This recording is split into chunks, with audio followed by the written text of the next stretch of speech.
Hi, we are the two wacky teacherpreneurs, Amanda Werner, Amanda right now, that's me, Jess Martin, the whimsical teacher over there, up there, down there. We're on Zoom, but we also record, we have these weird backgrounds. We record our episodes and put them on YouTube as well. So if you want to see our weird and wacky backgrounds and see our faces, check us out on YouTube. Today, we are talking about what everyone is talking about lately, AI chatbots. Are they ethical? Is it possible to use them ethically as an online entrepreneur? And both Jess and I have definitely used a lot of AI lately, and we've been using it for 3 years now, since it came out. And we'll talk about ways we've been using it and just the ethics of it, because it's a very muddy topic, isn't it? And that's what we're going to get into today. Okay, am I going first? I just Googled because I just read that there's all this stuff coming out right now about how like some schools were banning AI. They were banning chatbots. They're banning it, but now they're not banning it.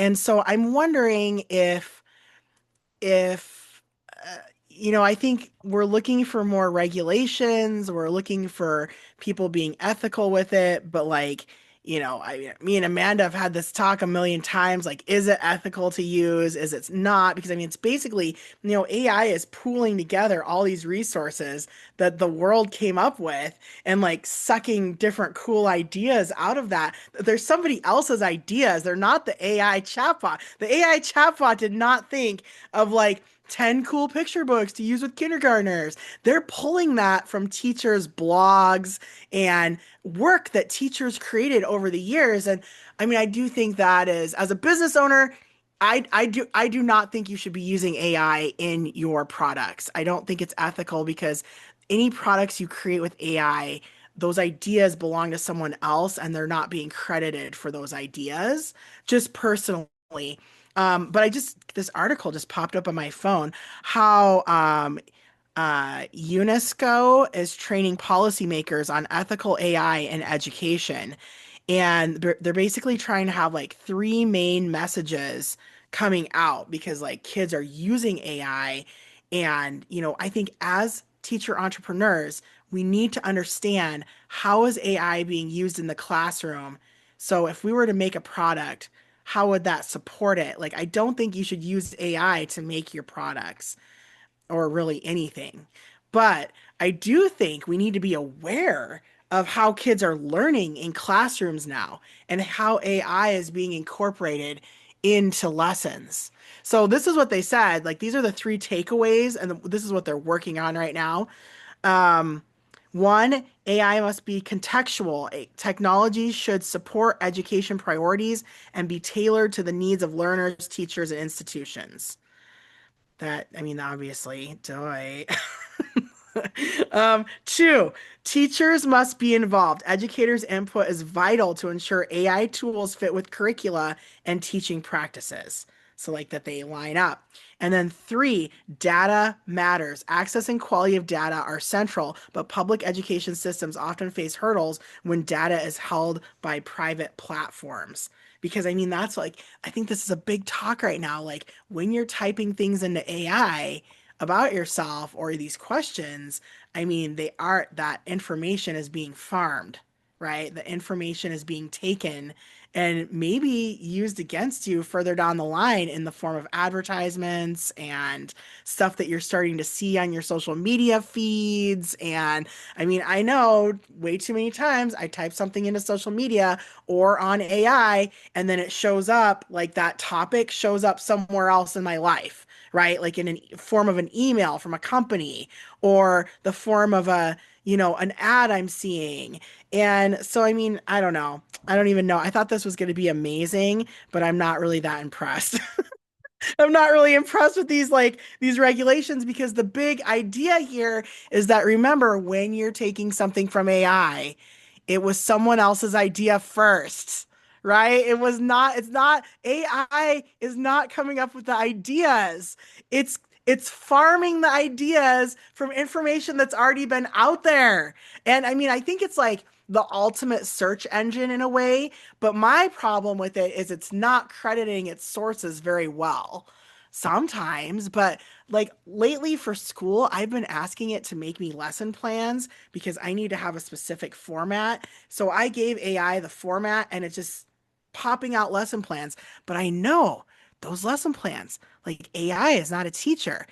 AI is stealing the lesson ideas from other teachers, and I don't know who they are. I don't know where they're from. I don't know what state they teach in. I don't know what blog they ripped it off of. I mean, I like the ideas it's coming up with, but it's not creating those ideas itself. They're coming from humans somewhere, and I'm stealing those ideas. And I feel a little bit bad about the credibility of it, right? Like I don't know where the ideas are coming from.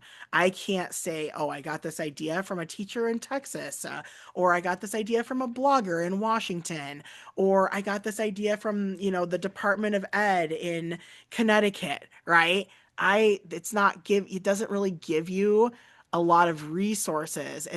AI is bad at crediting people that it's stealing the information from, right? Like it doesn't credit its sources very well. And I think that is one of the problems. And that's definitely why you cannot just try to create TPT resources using AI because all you're doing is stealing someone else's TPT product, someone else's blog post, and you're making that into a product to profit on. So anyway, these are kind of some of my, like, I think ethically, me and Amanda are probably more on the same page. Although I think Amanda, like, personally is trying not to rely on AI as much, maybe because of its environmental implications and stuff like that. Whereas I'm just sort of like, I need it right now to do my job. But it does secretly bother me that I don't exactly know who I can thank for this information, right? Like I'm using it, it's saving my life right now. It's like the ultimate Google, but I don't know exactly where it's all coming from because they're pulling from so many different sources to come up with answers. It does make me feel like it is unethical, but I'm not feeling bad about it as I need it to do my job right now. I'm not making money on it. Amanda, what are your thoughts on this? Well, I loved everything you said. And I'm like, I feel like my heart is going really, really fast. Because I feel this topic, I've done a lot of research on it. I feel like I've read like every article that's been written about it. I don't know. I just feel really strongly about this topic. And I feel like, I don't know. Yeah, it's helpful, but harmful. It's like one of those really complicated topics. And you were talking, so I just want to kind of like backtrack a little bit because you were talking about how AI, I forget the word that you farming. AI is farming all of this information from the web. And so AI, it's actually been around for a really long time. Like, did you know Google Maps uses AI? Like, there's a lot of different tools that we use that use AI, but what we're talking about specifically is chatbots, AI chatbots. And I think a lot of people don't understand the way that they work. They're LLMs, which are large language models. And what that means is they need words to function. And so basically, these AI companies are feeding their bots as much as they can, like words, language, and they're using pirated libraries. Like there are books that are copyrighted that are being, all the words from those books are being inputted into these chatbots, these large language models. And that's what's really problematic. And like not even just pirated books, but like you said, teachers' blogs, Reddit is currently suing this company Anthropic. And Anthropic is supposed to be like the AI company that's trying really hard to be ethical because they're trying to protect their customers' privacy. Like they have different tiers of privacy that you can like sign up for in Anthropic. But Reddit is suing, and I'll put a link to the article in the show notes, suing Anthropic for scraping user comments on Reddit to train their chatbots. So there's like ongoing lawsuits around the use of uh, copyrighted material. There's like private conversations that people have had with Chat GPT and AI have been leaked. So like people's personal information that they're like sharing really deep, like lots of personal details about themselves. I have shared like way too much information with Chat GPT, and it's a little scary. But I do want to talk about like how have I used it for my business? And I think you're so right, Jess. Like you cannot use AI to make your products. You cannot use AI to write your blog post for you. Will it do that for you? Yes. Is it ethical? No, it's not. It's just not. And we can't trust anyone anymore. And we've been, like we, you and I, Jess, I feel like we have a very strong moral compass, right? And so we will never do that. We will never just take words from Chat GPT and just like copy and paste them, right? Like we wouldn't do that, but not everyone is us. You know what I mean? And so it's really sad and scary. Like we've talked about how did you know there's entire YouTube channels that are just AI? Right? So it's like art's being stolen, video footage, like content. It's just like, what is going on here? Like, is copyright even real anymore? Like, is it even followed anymore? Like, no one even follows it. But so like, but I still have been using AI in my business. So I do want to talk a little bit about that because I think some people are wondering, like, well, how do you use it ethically in your business? So do you want to, I don't know how much time I have, but I could talk a little bit about what I've been doing. Like, Yeah, so, I would love to hear about it. I yeah. think I was going to give you a like a 1 minute timer soon. Okay. So, like, But one yeah, thing, like how do you use it? Like what things do you do that you feel are okay, are ethical? Because I mean, it's not going anywhere. Like I mean, I full disclosure, I submit these AI kind of lesson plans and I do have to go through them though, because sometimes there's things that aren't practical or they don't match the grade level or like sometimes they have like kindergartners writing an essay, and I'm just like, these guys can't even write their names, you guys. Like there are things that don't make sense.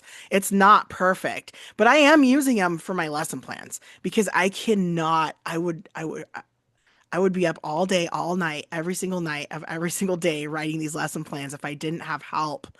So, I mean, I think using it for help is good, but like, how do we do it ethically? For me, it's rereading the plans as a teacher and making sure they make sense and not just executing them without thinking. That's really important to me as a business owner. I don't know. I don't really use AI except for when in the past we've used AI for like descriptions and stuff for podcasts and isn't yeah. it called Descript? Yeah. So I've been using Descript to create transcripts.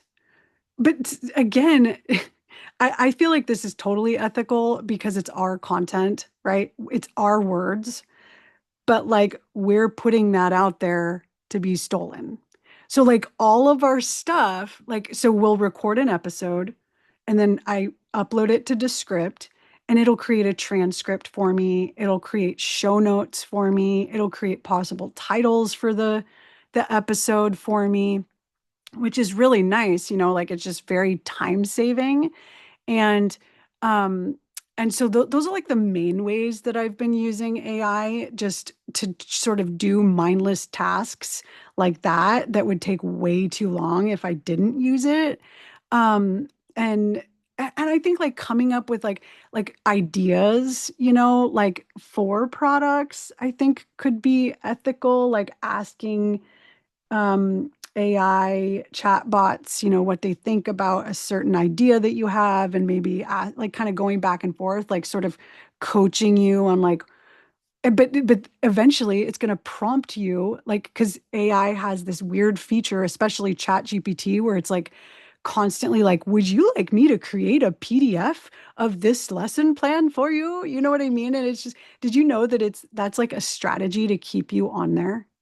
Like it's just a new technique. that it's like stay here and keep talking to me, person, and giving and feeding me more data. I want more and more and more. But it's like so sycophantic. And that's another thing that's kind of creepy about bots is they always agree with you. And I think that it would be cool to use AI to disagree with you. Like, hey, can we have an argument about this? Could you tell me like what I'm missing here? Like if I give you my whatever lesson plan idea, could you maybe is there something I'm not seeing? Is there something I'm missing? Like that kind of thing to where it's like another set of it's not eyes because it's a robot. It doesn't have eyes, but I was about to say another set of eyes on your content. And then I wanted to do you have anything to say about that? Because recently I got to go I wrote some notes because I discovered this new podcast. It's really, really great.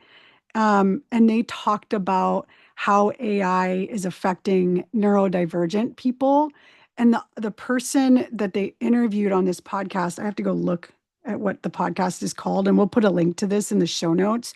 I loved what this person said about sort of thinking through like, how am I using AI?